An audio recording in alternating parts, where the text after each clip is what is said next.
A little earlier I spoke to Ali Esbati, who was attending the youth camp on Utøya Island. Now safely back in Oslo, he described what happened.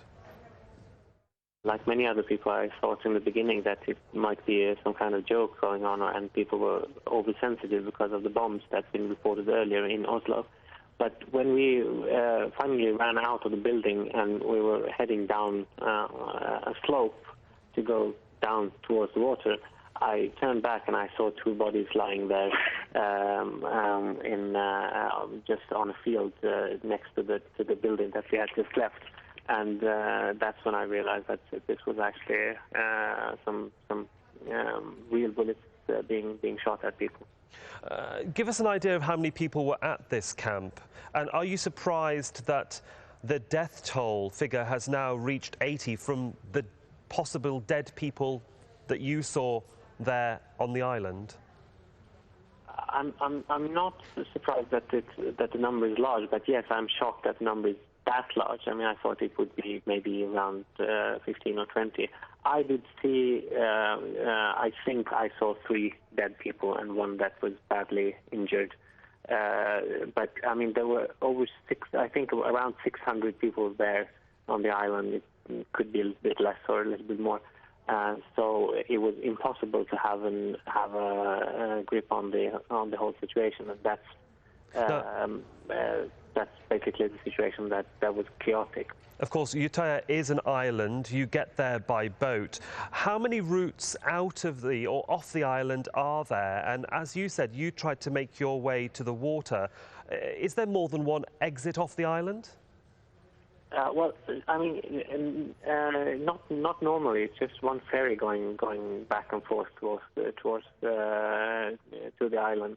But of course, some people, for instance, jumped into the water and tried to swim a little bit out, just to not be very close to land.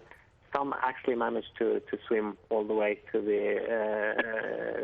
the land on the other side. So it's not a very huge distance, but I think, but it's not. I mean, it's one ferry going back and forth. So basically, people try to get to the shores to try to perhaps be picked up by some boats or just get away from the shooting. That's the instinct that most had, I think. Of course, the incident happened in the early afternoon, and there was great panic from what we understand and from what you're also telling us. Some people, some security officials have suggested there may still be people hiding on the island who don't know that they can be rescued. If they are on the island, what areas can they be hiding in? I think now it seems improbable. I think the police, as far as I understand, have gained control of the island. The island is rather small, and I think that they've been using dogs and cameras, heat-seeking cameras, to see if there are any people still hiding there.